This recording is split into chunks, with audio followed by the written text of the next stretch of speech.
Bonjour à tous et à toutes. On se retrouve aujourd'hui pour parler d'une discussion sur les regrets. La première chose que j'ai envie de parler, c'est que ce ne sera pas une discussion très philosophique sur les regrets qu'on peut avoir dans la vie ou les regrets, enfin, voilà, regretter des choses, etc.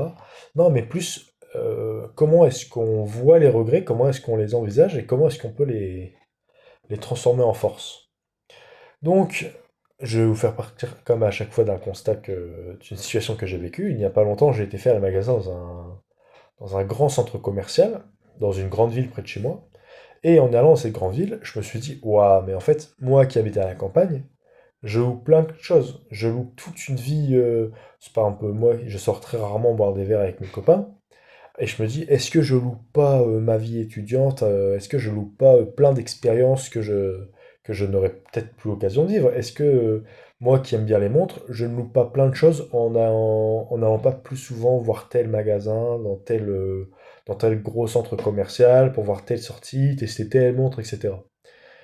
Et c'est vrai que dans les faits, dans la vie, disons que la vie est un champ et on peut seulement prendre une ligne droite, on peut tourner à droite, à gauche, mais finalement on a qu'un seul tracé, on ne peut pas tout explorer dans la vie. Et je m'interrogeais sur cette pensée en mode, que faire de ce sentiment de mince, j'habite dans un endroit qui me convient tout à fait, mais peut-être que je loupe quelque chose de beaucoup mieux. Et j'ai vu une vidéo en plus qui est passée il y a pas longtemps, c'était une vidéo anglaise, je me souviens plus du nom. Mais en gros, qui disait qu'on s'attendait toujours à plein de trucs, par exemple quand on disait qu'il y avait une soirée, on s'attendait toujours à plein de trucs, et du coup tu t'arrangeais, t'expectais des choses, et en fait quand tu arrivais sur place, la réalité était toute différente, c'était nul, etc. Et il disait qu'au fur et à mesure, plus tu as des expériences du monde réel, plus tu peux gérer enfin, plus tu arrives à avoir une bonne vision entre la réalité de la chose et le monde réel. Et c'est un point que je suis pas forcément d'accord, où j'ai envie un peu de débattre, parce que même si je suis d'accord avec le fait que plus on a d'expérience, comme je vous avais fait une vidéo dessus il y a quelques années, plus on a de tracés différents, de points de vue sur une même chose, mieux on arrive à la différencier, mieux on l'a sous le bon angle. Si on a une seule photo d'un animal ou d'une situation, on a du mal à voir, alors que si on a 50 angles, si on a 50 angles de vue et 50 visions, eh ben on voit beaucoup mieux ce qui essaye d'être représenté. Mais est-ce qu'il faut chercher à avoir tous ces angles et toutes ces visions sur des choses qu'on ne voit pas?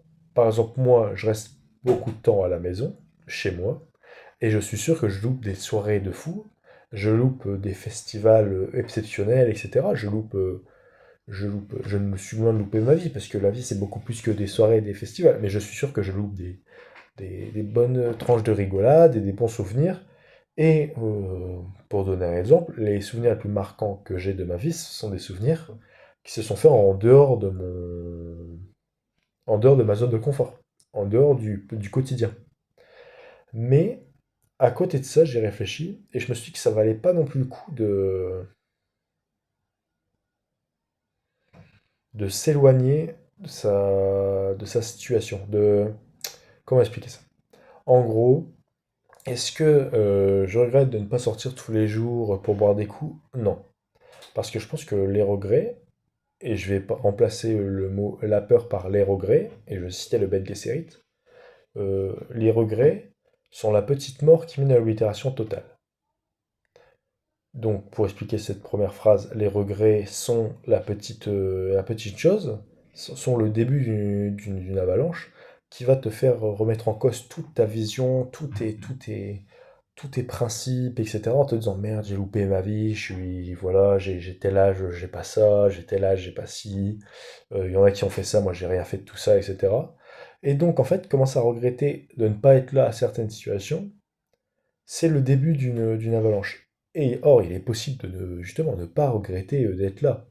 Et c'est le deuxième point de la citation du Ben Kayserit que je reprends. Donc le premier point, le regret est la petite mort qui mène à l'oblitération totale. Je la laisserai passer à côté de moi, au-dessus de moi, en moi, et je retournerai mon œil intérieur sur ce passage, où elle sera passée, il n'y aura plus rien, rien que moi.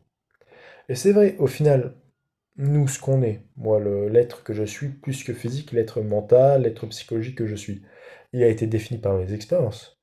Et au final, se dire, ah mince, je suis pas sorti tous les soirs, j'ai pas fait la fête dans des trucs de fou, ou alors j'ai fait la fête dans des trucs de fou.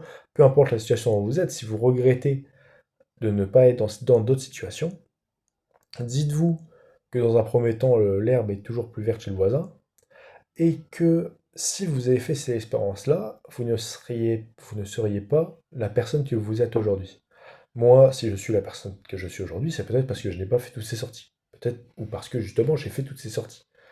Donc, le point final que j'ai envie de montrer, c'est qu'il y a des boîtes de Pandore comme ça, qui sont je suis passé devant tel café, et leur café était délicieux, ça fait des années que je passe devant, j'ai jamais bu de café, j'ai sûrement dû louper des choses incroyables, parce qu'il y a toujours des gens célèbres qui vont là-bas, peut-être que j'aurais rencontré une rencontre, je serais peut-être sorti avec des gens incroyables et tout.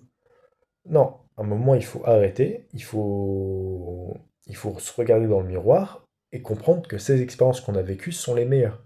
Sont les meilleures pourquoi? Parce qu'elles sont celles qui nous ont faites et que, à moins que vous soyez dans une position très inconfortable, dans ce cas-là, il ne faut pas vous pencher vers le passé sur ce que vous avez raté, mais plus sur comment évoluer pour rattraper. Vous voyez ce que je veux dire? Si vous êtes dans une position où vous vous dites j'aurais préféré faire les choix différemment, et ben dans ce cas, c'est les choix futurs qu'il faut faire.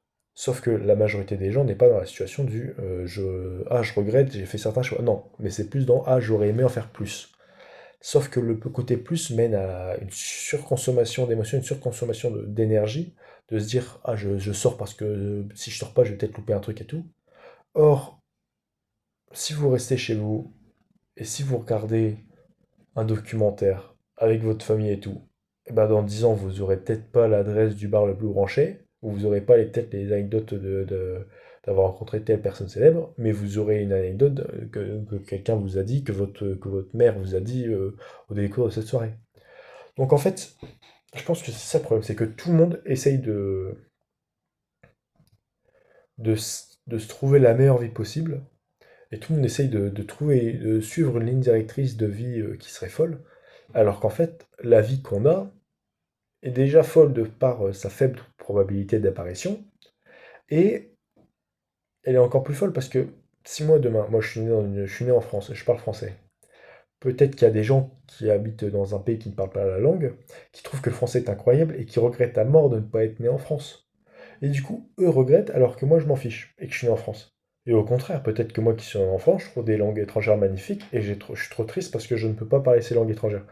Et donc je suis triste. Et non, en fait, parce que ce qui nous dépasse ne doit pas nous affecter. C'est la première chose. Ce qui nous dépasse ne doit pas nous affecter. Et ensuite, ce qu'on a fait, doit être regardé avec fierté et ne doit pas être jugé comme une perte de temps. Donc voilà, c'est mon petit conseil, c'est ma petite vision du jour. C'est une vidéo beaucoup plus à l'arrache que d'habitude, mais c'est parce que j'avais envie de faire une vidéo sur cette vision-là. Je vous laisse et je vous dis à la prochaine.